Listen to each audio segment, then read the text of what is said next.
up, guys? So this is gonna be raw. I'm not gonna edit this because I'm way too lazy to actually use editing software. Um, One of my good friends asked me to talk a little bit more about some of the stuff I learned over the years when it came to making and converting characters, but more importantly, how I started to figure out some of the stuff that, according to him, a lot of the stuff that is still only in my head, stuff that I haven't actually put into words as an article or anything, and I'm not sure where we're going with this, but I'm gonna s- I'm gonna start talking about a very important topic, especially now in what I call the modern era of Mugen, and that's accuracy. Um, so first of all, um, just just as a little background, when I joined, the concept of accuracy wasn't very well defined because, um, well, being being able to access the actual data of a game wasn't very common back then. Um, Actually, when I was learning how to make KOF characters, the best way to get data was by using the deep switches. And I remember Iron Mugen. He was the one. He's one of my masters. He actually walked me through a very intricate process for being able to look at some of the velocity data, and it was very difficult. It was very difficult to get it working and actually start using the data correctly. And not only that, there was also well, there was also the fact that not a lot of people tried to study how to use this data, and well, I can tell you that even when David taught me how to do that, it was about five to 6 years later until we could solve the equation needed for getting proper KOF velocities. So even though we could see the data, a lot of it didn't make a lot of sense. So back then, accuracy was a concept that was dancing between being precise and being faithful to the feeling of the original. And well, what I want to show you today, um, as we're gonna be talking, is I'm going to show you two of my favorite characters of all time, hands down, and you're probably gonna be surprised about my choices. And afterwards, I'm gonna talk about what I like to call the miracle, Hirohiro's miracle, uh, and yeah, let's just start. So let's see if my stream is doing its job. There we go. So this is the first character I want to talk about. Uh, this is Eiji. But this is not just any Eiji. This is Oren's old Eiji, 2002 Eiji. And there's actually a very interesting story about this character. I'm pretty sure not a lot of you know about it. I actually didn't know about it until I was able to read the README. I had to learn a bit of Japanese to do that. But this character was made when the location tests for King of Fighters 11 were out, and Oran went to the location tests, played Eiji, and then made this character from memory, just from memory. So, just starting from there, this is a very special character. So, why do I like this character? What what's so special about this version of Eiji that makes me choose it as one of my all-time favorites? Uh, well, it's actually very simple. This character gets a lot of details right, and if there's one thing I consider very important is the attention to detail. So I like to think that making a Mugen character involves two very important processes, and the first one is making a skeleton, and the second one is adding the skin. So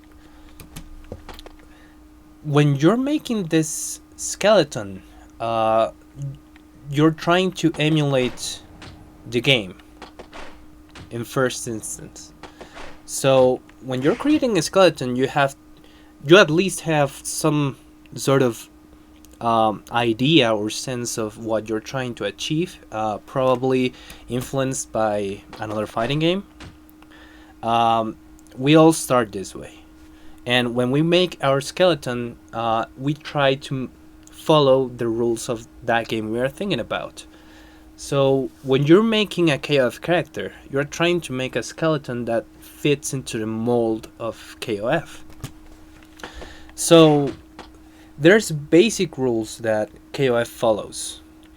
The basic rules are: there's a short jump, there's a normal jump, you can run, you can hop, there's command moves. This character doesn't have them. There's special moves, there's super special moves, there's max 2, there's super cancels, depending on if you have the time bar or whatever. Those are simple mechanics. And one other piece of this skeleton is the movement, the type of movement. KOF has a very special type of movement, which uses a lot of friction. So what is friction exactly? Friction, I can only best describe it as a feeling. Friction should feel, at least, if you think about rolling a ball. Think about rolling a ball on a surface. The ball is gonna be losing momentum depending on, well, if it's floor made out of wood, then it's gonna be losing momentum at a certain rate. If it's stone, it's gonna be losing momentum at a very different rate. And KOF uses a lot of this by trying to simulate the floor. So, for example, this move Hotaru is doing right now, you can see that her momentum is slowing down to the point where she only moves for 1 pixel every couple of frames. And KOF is very, very special about this movement. So, what does that have to do with Oran's old Eiji? Well, Eiji is actually a very special case because in KOF, the air movement, a lot of it doesn't use friction. It doesn't depend on what you're doing on the ground. So when it comes to Eiji, there's only one move of his that has a lot of friction, and it's this move. This move has friction. And as far as I know, this is the only move where it is very important to have friction in there. And since it's only one move, as long as you have a good approximation of what the friction should be, it's gonna feel good. So what about the rest of the moves? The rest of the moves depend on timing and hit definitions, the hit defs. So in Orange Soul template, all of his hit defs follow a very special standard that feels very close to what they should be. The hit defs feel great. To me, this character feels great. That's because the hit defs are correct. And not only that, Oren used to be very how do you say it?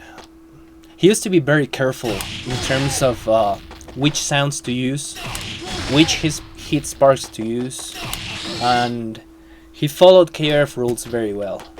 So this character to me is a very good conversion. And the fact that he was able to make something that was close to what AG should feel, just based on allocation tests, that's pretty amazing to me. Let's see if we can do his max 2. He did this one from memory, according to the README. What else? His projectiles all follow a very standard hit def. This is very close to what a very precise KOF hit def should feel. All his hit sounds are correct, and well, his Rambo feels great. Let's see if we can get it to work, because I'm sucking right now. Oh my god. I'm sick, by the way.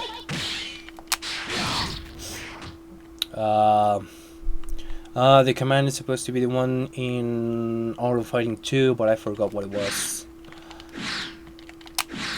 Woo! I'm gonna have to look at the README, guys, because I'm so good. I'm so good at commands. Oh, there you go. I get it.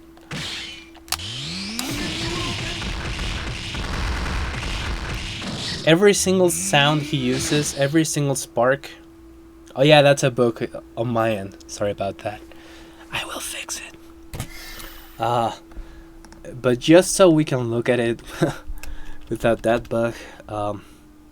Jeez. What other characters have I made? Shingo. He's a good dummy. So, let's see.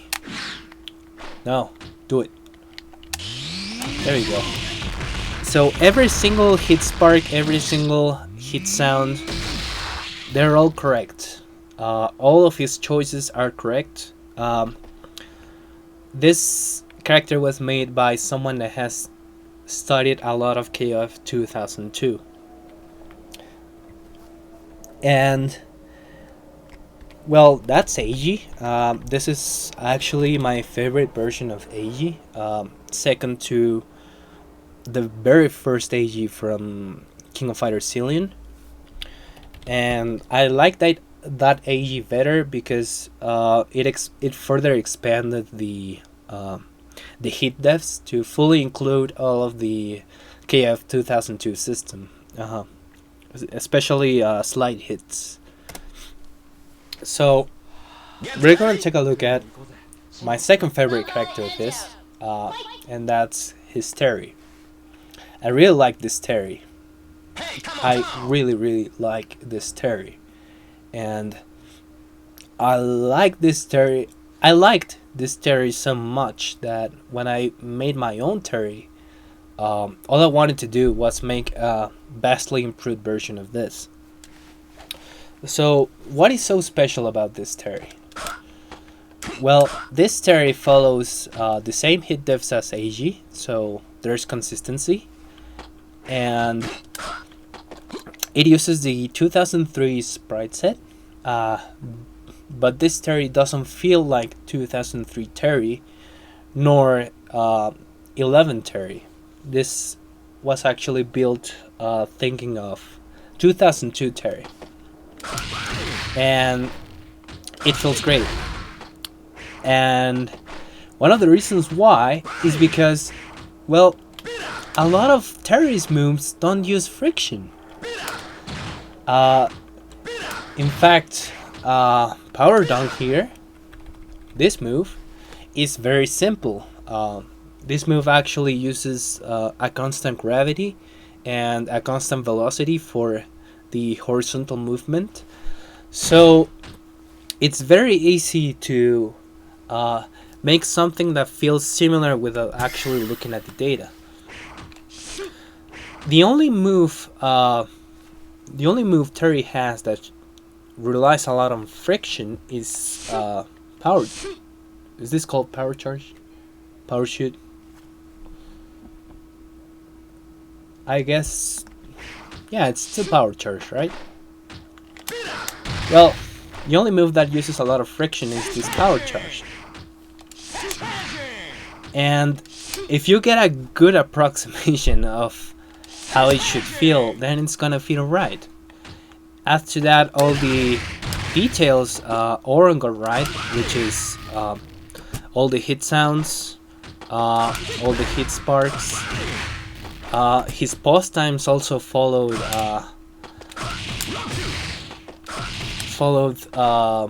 the standards of KOF 2002, and you're gonna get a character that feels really good. This character feels really good. I like it. It's one of my favorites, and will always be one of my favorites because it feels right. This character feels right to me, and it doesn't try to be anything more than a 2002 conversion of 2003 Terry. He made a good job of actually observing the game and trying to emulate everything as best as possible. And that's a good effort.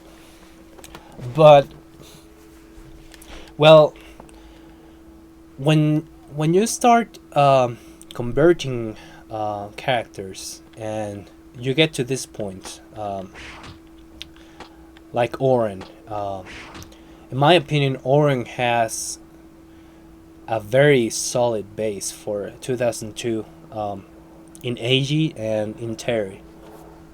So there's several choices you can make. One of them is keep the template as is, keep going, keep making characters, and the other option is to keep improving the template, keep working on the skeleton. And well, if you already have a template that works, why would you start changing it? And this Terry has actually has a very good example of why you would end up possibly recoding your characters. So this Terry has a move called what was it called? It's a command move. Was it chain blow? Second blow? I don't know. But if you do close C and then use forward plus C, combination blow, that's what it's called, you're gonna use this command move. It looks simple, it's innocent, it's there, it's used for extending combos. It feels great. It's very satisfying to do. Very, very satisfying to do. And well, what is so special about this move, right? Well, there's something I want you to observe. So if I hit, let me just corner myself here. Let me hit Shingo ones with close C. Alright, so as you can see, one of his shoes is lined up with one of the rubbles on the floor. The distance is roughly one punch. Yeah, roughly one punch. And what happens if I do combination blow? Oh, look at that. The distance is roughly one punch again. Cool. That's awesome, right? This means that even if you use combination blow, it's as if you were using the same basic move. But what happens if you try doing this in a corner? Let's see. Whoops. The distance is way more than one punch. So, what is going on here, right? Because a combo that might work mid-screen is gonna be completely different in the corner. So, what just happened is the fact that Mugen corner push is different from KOF corner push. And when you start making more characters, you're gonna be starting to notice a lot of flaws like this, like very, very minor flaws. And well, if you have been coding for Mugen for at least a couple of years, you've probably heard there's several where there's a lot of people that don't use Mugen corner push anymore, and that's because of this problem. So you start finding flaws in your skeleton. So what a lot of us end up doing is trying to figure out how to fix the bugs on our skeletons. But in order to do that, we have to study the game. And if we want to study the game, we have to go all the way down to precision, which is why a lot of us strive for not only accuracy. We're not striving just we're not just striving to obtain something that follows the very general rules of the game in a very faithful sense. We're trying to strive for something that follows precision, and you could say that accuracy can be obtained as a result of very heavy precision. So a character that isn't precise can feel very good to someone that is an expert in a game. We're gonna be talking about that in a little bit. But it's also very important to know that now that I'm talking about Oren, is that Oren knows a lot about KOF 2002. Oren knows so much about it, or at least knows enough about KOF 2002 that he can play with the rules. He's someone that I consider capable of knowing how to play with the rules. And what do I mean about playing with the rules? I mean knowing how to adapt something that wasn't meant for that system to that system. Like this move, combination blow. Breaking. So, what's up with this, right?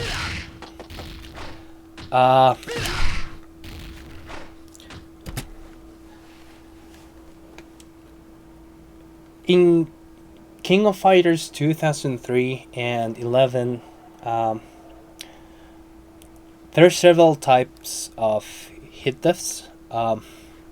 There's launch hit deaths, there's spinning hit deaths, there's double bounce hit deaths, a lot of that stuff. And well, you have some of those in KOF 2002, but How do I explain this? The problem with this move is that if you're playing 2002 Terry, then and you're looking at the way it works, then you're gonna notice that the second hit makes the opponent follow a very specific type of arc. And this arc is actually very similar to what a city attack would do. It doesn't launch them upwards, right? Like this one does. So, what's one way to do that? How would you make braking useful? Well, one way to do it is by adding an additional hit, right? So here's the first hit. This is a launcher hit. There's this second hit, which will create the arc I was talking about, and there's a third hit. This one will knock them down. So what Oren did was he made the first hit a launcher, a 2002 type launcher. The second hit was a regular hit def, such as his CD attack, and the third one knocked down. So, what's very important is that this hit def follows KOF rules. Like, it's not trying to be anything different or new. So, if you know a game well enough, down to the rules, you're going to be able to bend them and adapt something that wasn't supposed to work before to a different system. And that's actually what a lot of people try to do when they're first starting out programming things. That's just not how... Well, I mean, you can do it that way. I know a lot of coders that start by, looking at something and attempting to make their own type of conversion. But it's gonna be difficult if you don't know the basic structure of what you're trying to change. So accuracy gives you being accurate, attempting to be as faithful to the source when it comes to details is gonna give you more insight as to how these rules work. And when you're attempting to do a conversion to that system, it's gonna let you know how to bend the rules a little in your favor. Let me see if I can... There you go. I'm gonna show you an example. Hotaru wasn't made for KOF 2002. She was not. In fact, a lot of her moves abuse the type of hit that KOF 11 has. So I am at a point where I have a very, very precise knowledge of how KOF 2002 hit definitions work. So there was one particular combo I wanted to implement. Let me just remember what it was. There you go. It was this super cancel. So what's happening here is that her DP has 2 hits, right?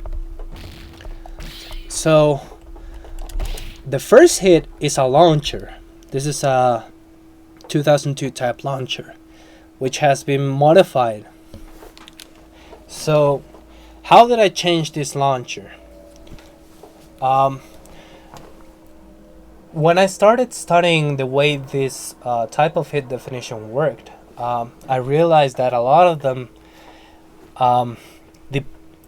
actually depend more on how the air movement should feel rather than the horizontal movement. Actually, these launchers have um, air friction. So these are these hits are not very easy to emulate at all. Uh, but you have free range on horizontal movement. So by changing the horizontal movement appropriately, uh, I can make it so the opponent will land in front of her as she does the super cancel. If I had been using a classic KOF launcher, not like that one, let me see, like this one, the opponent would actually be behind her. So I bend, I can bend the rules down to very precise levels to my advantage, and since I'm still following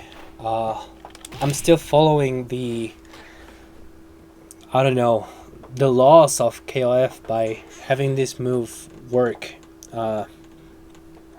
with aerial friction. This is gonna feel pretty genuine. This is gonna feel great. And this type of changes are some of the things you can do if you start striving for precision, and precision is gonna come up when you start fighting problems with your skeleton. Uh, so just to sum it all up, there's two pieces of the puzzle. There's the skeleton and there's the skin. The skin is being precise to, hit sounds, being precise to hit sparks, being precise to very, very general movement and hit definition ideas. Precision is attempting to study the data and making it work, or rather, making a port of the way the system works to Mugen, right? Okay, so I'm gonna talk about a very different type of accuracy. So I'm just gonna go back a little bit to 2003 Terry before I talk about this type of accuracy. So, as I was saying, this character feels very good, very good to me, and I consider myself very special when it comes to how a KOF character should feel. But that doesn't mean I can't spot mistakes. Like, one mistake is obviously the corner push, right? So that's one mistake I find in his skeleton. Another mistake is obviously that I can crouch while running, right? Another mistake is that the running command is wrong, right? I should be able to run by holding forward, releasing, and then pressing it again. Canceling the taunt into itself is also a problem. Well, I'm not sure, but I think the short jump's missing on this Terry, right? The long jump command is wrong, right? And if I wanted to start being more, special about precision, then I could probably mention that, well, if I hit with a power gazer, the hit definition doesn't have any aerial friction. However, I'm talking about precision, because what Orange does is, well, it doesn't have the air friction, but it is a launcher. You can clearly see this move is working as a launcher. So in a way, you could say that Oren had a very general picture of the details KOF has and implemented them without being precise, right? So that's one type of accuracy. And one of the things I should mention is that, in my opinion, Oren was very capable of having a very good level of accuracy due to the emulators and how easy it was to study the games in detail back then, because Oren was accurate even in his hitboxes. I have checked these hitboxes myself. I did it years ago. These are accurate. He was trying to be as accurate as possible to the game. Not precise, but accurate. So, this is a very commendable effort. This is a great character. So, excuse me.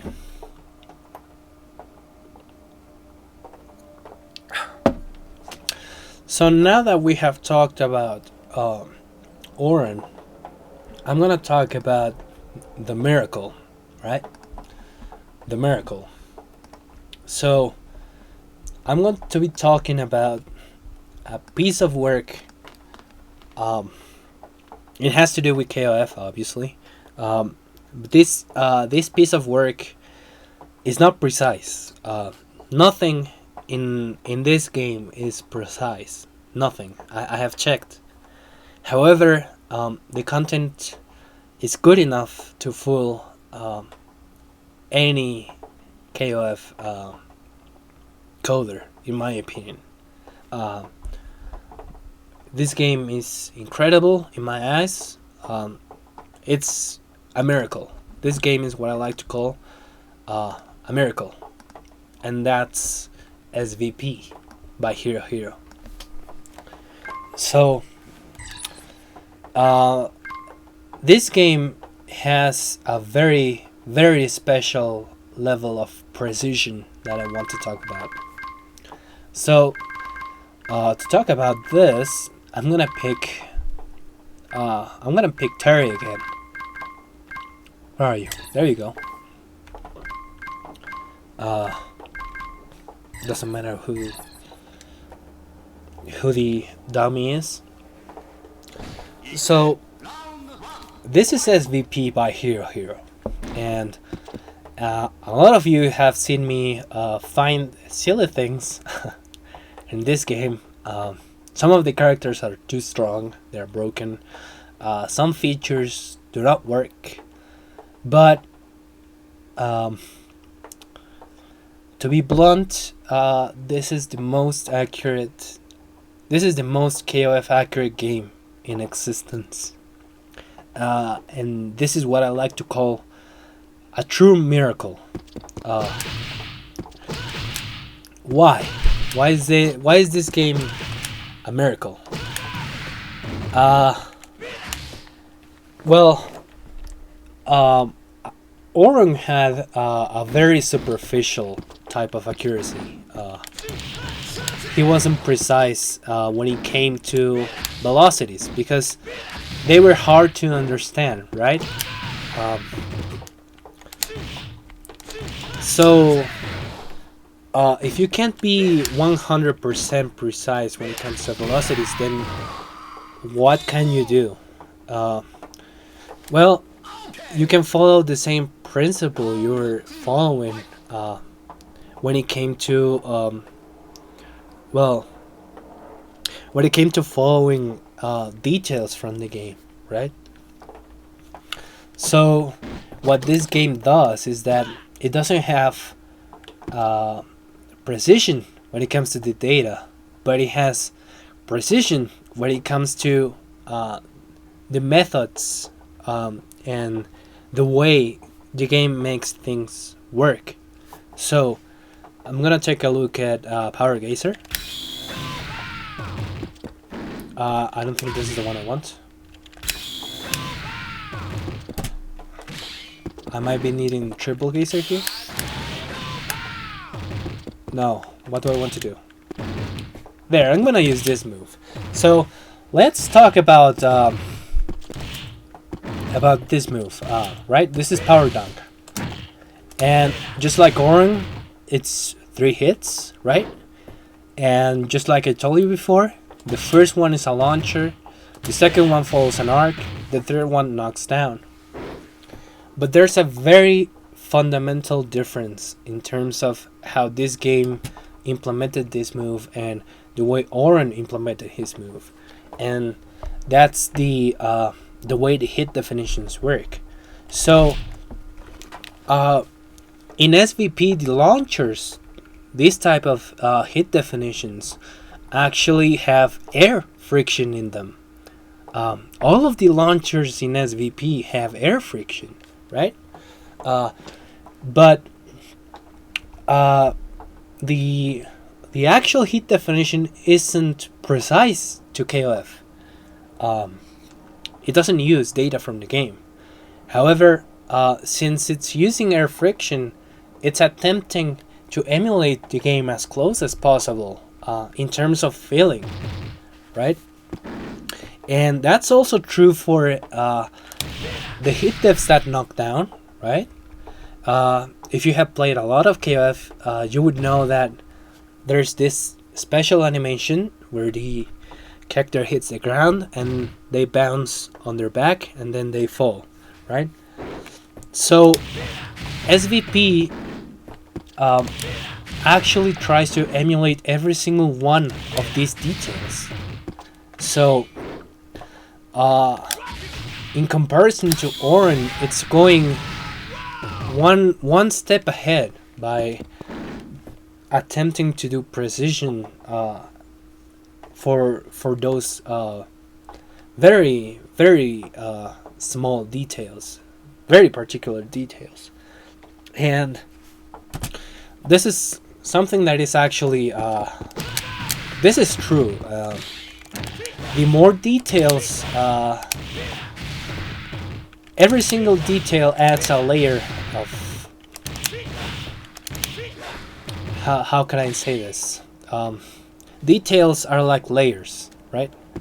So having proper hit sounds is one layer, having proper hit sparks is another layer, making your pal effects shine just like in the original game is another layer, sorry, and having your basic hit devs work and feel like in the original game is another layer, right? And being able to emulate friction in a very close way to the original is another layer, right? So every single detail that you're able to implement adds another layer of feeling to your character, and all of these layers stack up.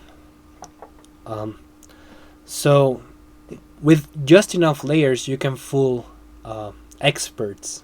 I mean, if you were to give me this theory and tell me this theory uses precise data from KOF, I would probably believe you, because the way details have been implemented is so good that it's very hard to tell the difference. It's extremely hard to tell the difference. So to me this is a miracle, because none of these characters are accurate, right? I used to know a very cool combo. I'm gonna try to see if I can get it. None of these characters are accurate to what they are supposed to be. But I mean, none of these characters are precise. Sorry, in terms of data. But they just feel great. Everything feels great. It feels accurate. It feels good. I forgot the combo. I believe it was breaking, and then there you go. It's this one. What was the command? There you go. I'm gonna finish my combo now. So if you can achieve this level of accuracy, you're gonna make something that feels very genuine. However, would I call this easy? No, this is not easy at all. I know. I personally know how hard it is to implement all of these hit deaths.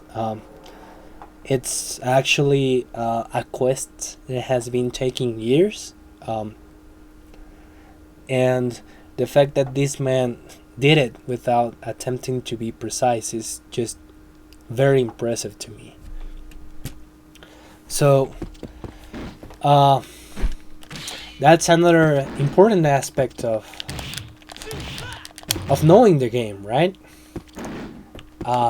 This man, since this man was able to implement so many details, he knows the system way better than Orm probably ever did, right? So he can play more with the rules, even more than Orm ever could. And yeah, this is just something I admire very much, right? So, are there a lot of coders that fall in the same spot as Hero Hero? Well, I guess you could say Warusaki is probably the second closest. He actually kept improving upon his skeleton. However, I am aware that he was not precise, and it's actually easy to see why he was not precise if you start studying Capcom games yourself. It's not easy at all to be precise to Capcom games, but I guess he would be the second closest to someone like Hiro Hiro. And one of the things I want people to know is that in order to improve as a coder, and the level of quality in characters is by knowing how to bend the rules in your favor. It has always been knowing how to work with the rules. It has always been that way from the very beginning. Get ready. Oh geez, what's happening? I'm just gonna leave you with an AI battle while I talk a little. So it has always been about knowing how to bend the rules, right? So if you want to understand the rules, I really would like to encourage people to start attempting to study games for not only accuracy but for precision, in order to know how to start bending them. And I feel like we have been in a very, very special rut when it comes to progress in terms of coding quality and innovation. Because when I first joined, I remember a lot of people were interested in actually understanding the data and studying how the games worked. But as we have been making progress and some of the coding has been getting more complicated, a lot of people tend to get scared um, and finding a bit overwhelming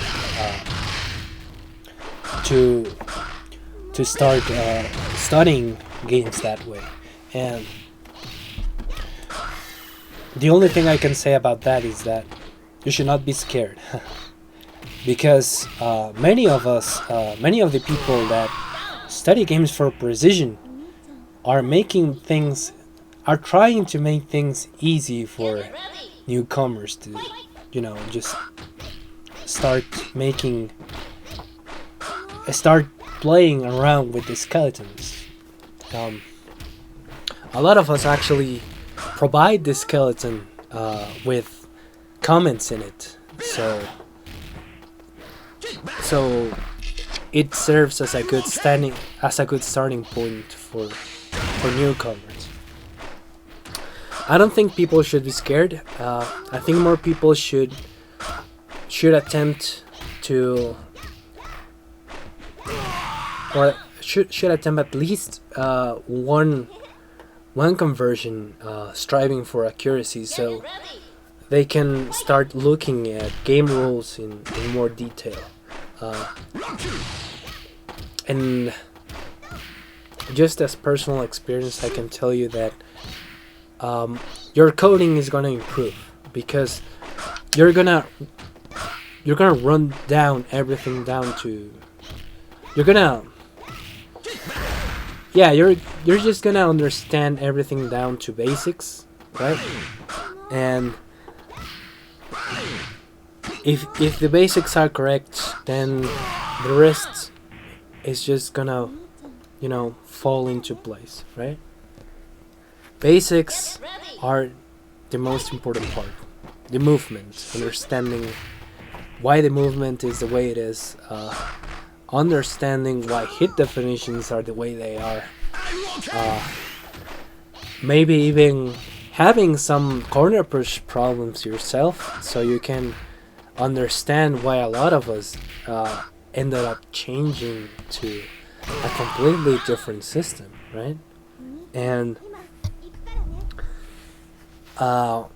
when it comes to more complicated coding, if I'm gonna be talking about more modern things, I guess the command buffering, for example, I can assure you that every single system we have created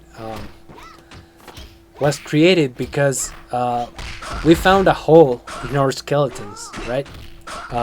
There was a problem we just couldn't solve unless we were able to be more precise in that part of the skeleton. So that is my view when it comes to accuracy. Which theory is more accurate to me? Well, Orange theory feels great. I like it. I like it a lot. Hiro's theory feels like a miracle to me, because I know it's not precise and it just feels great. To me, it's a character that feels perfect. He feels perfect. And he's also accurate to me, and I would almost dare to call it precise, because of the level of accuracy it handles. But what I want you to see is that accuracy, being accurate, doesn't mean you have to be precise. It means you have to understand the way games do things and why they do them that way. And if you're aiming for accuracy, right, it's trying to be as close as possible. Even if you don't have all those numbers, or all the data, or proper alignment, right? In my case, I strive for absolute precision because I want to understand the games in a more fundamental level. every year that passes, I keep learning more and more details that I didn't know before, and that's a journey that is fruitful for me. I feel it's a journey that I like to follow, right?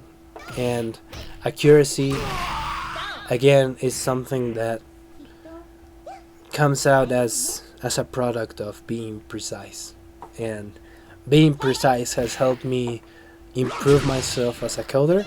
uh, I can I can go ahead and study different games, and since I already understand one game well enough, I have several methods of methods and strategies to try to understand a different game, right?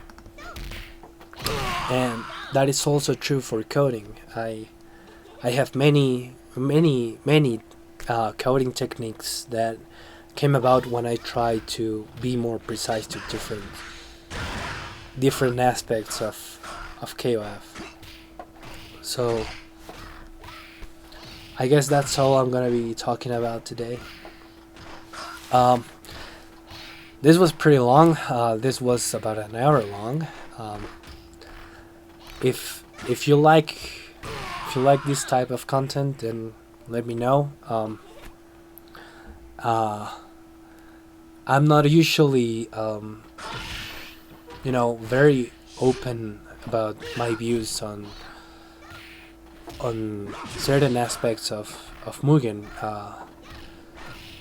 Mostly because I used to be very vocal. Rather, more than vocal, I used to be very immature uh, when it came to giving criticism and understanding the artistic part of Mugen. Nowadays, I do it as a joke, right? Uh, but yeah, if you would like to hear more from someone like me, a crazy person like me, then I will try to make more content like this. Start talking a little more about some of the things I learned over the years.